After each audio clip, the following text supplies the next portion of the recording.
पहाड़ों की रानी मसूरी प्रशासनिक लापरवाही की मार झेल रही है। मसूरी कचहरी में पिछले 3 महीने से पटवारी और नायब तहसीलदार अनुपस्थित रहने के कारण नामांतरण, भूमि मापन, खतौनी, नकल और आय प्रमाण पत्र जैसी जरूरी सरकारी सेवाएं ठप है। इससे जनता को देहरादून तक चक्कर लगाने पड़ रहे हैं और समय व धन दोनों का नुकसान हो रहा है। इस पर अब नगर पालिका परिषद के सभासद जसबीर कौर और सचिन गुहेर के नेतृत्व में शनिवार को कचहरी परिसर में धरना प्रदर्शन किया गया। प्रदर्शनकारियों ने भाजपा सरकार और मसूरी विधायक कैबिनेट मंत्री गणेश जोशी पर मसूरी की अनदेखी का आरोप लगाया है। साथ ही जसबीर कौर और सचिन गुहेर ने कहा कि यह आंदोलन राजनीतिक नहीं बल्कि जनता की आवाज उठाने के लिए है। उन्होंने प्रशासन से स्थायी पटवारी, नायब तहसीलदार और एसडीएम की नियुक्ति जल्द करने की मांग की है। साथ ही प्रदर्शन में किसानों, व्यावसायिकों और व्यवसायियों साथ ही आम नागरिकों को हो रहे नुकसान पर भी जोर दिया और चेतावनी दी है कि यदि मांगे पूरी नहीं हुई तो आंदोलन और व्यापक होगा। आज हमें 3 महीने के बाद यहाँ पर धरना करने के लिए मजबूर होना पड़ा, क्योंकि यहाँ पर पिछले 3 महीने से ना तो यहाँ पटवारी है और ना ही नायब तहसीलदार हैं।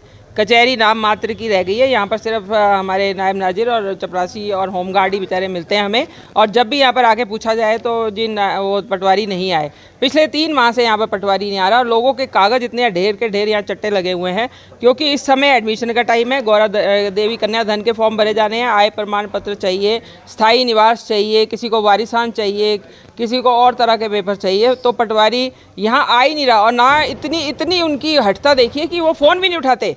मतलब इसका मतलब ये पटवारी इतने अधिक हो गए, वो विधायक से भी अधिक हो गए और हमारे एसडीएम साहब से भी अधिक हो गए कि वो फ़ोन भी नहीं उठाते हमारा कि हमें बता ही दे, हम देहरादून ही चली जाए।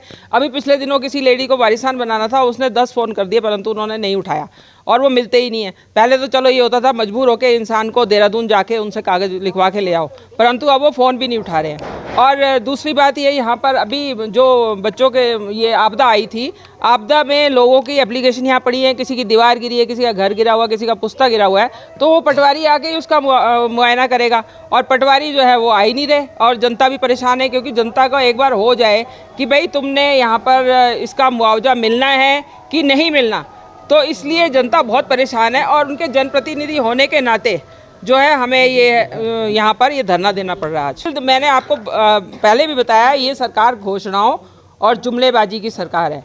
ये सरकार सिर्फ घोषणा करती है और जुमले बोल देती है, परंतु धरातल पे कोई काम नहीं होता है। 2 साल पहले इन्होंने लड्डू खिला दिए सारे शहर में कि जी तहसील बन गई, तहसील बन गई। हमें तो कहीं तहसील दिखाई नहीं दे रही। तहसील तो क्या, यहाँ पर एक पटवारी और नायब तहसीलदार थे, वो भी यहाँ से गायब हो गए। तो तहसील तो यहाँ क्या बननी थी, वो 2 अधिकारी भी यहाँ से गायब हो चुके हैं। और एक हमारे मात्र एसडीएम साहब हैं अभी, और एसडीएम साहब की भी ड्यूटी कभी तो थराली उनको बेचारों को भेज दिया जाता है, कभी बद्रीनाथ भेज दिया जाता है, कभी वो छुट्टी पे हैं। तो एक ये मसूरी पर्यटन नगरी है, यहाँ पर स्थायी नियुक्ति होनी चाहिए, एक स्थायी एसडीएम यहाँ पर रहना चाहिए। पूर्व में यहाँ पर एसडीएम यहीं रहते थे और नायब तहसीलदार भी यहीं रहते थे, और चाहे देहरादून से आए, परंतु यहाँ हर वक्त नायब तहसीलदार मिलते थे और पटवारी भी हफ्ते में 1-2 बार यहाँ पर आते थे। परंतु आप 3 महीने से सब नदारत है यहाँ पर। यहाँ कोई कार तो सिर्फ मैंने आपको कहा ना, ये सिर्फ जुमले की सरकार है।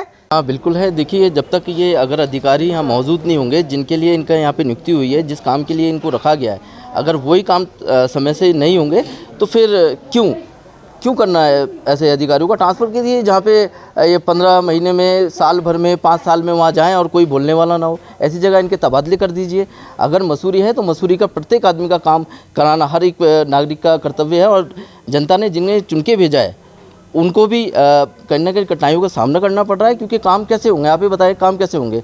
आपके माध्यम से मैं कहना चाहूँगा कि हम लोगों को अगर जनता ने यहाँ भेजा है तो काम करने के लिए भेजा है, और इनका भी अगर ये इतने मोटे इनकी सैलरियाँ हैं, ये किस लिए ले रहे हैं, क्यों है सरकार इनकी सैलरियाँ काटे, इनका भुगतान को रोके, क्यों नहीं रोकती सरकार, क्यों फोन उठाने को तैयार नहीं है।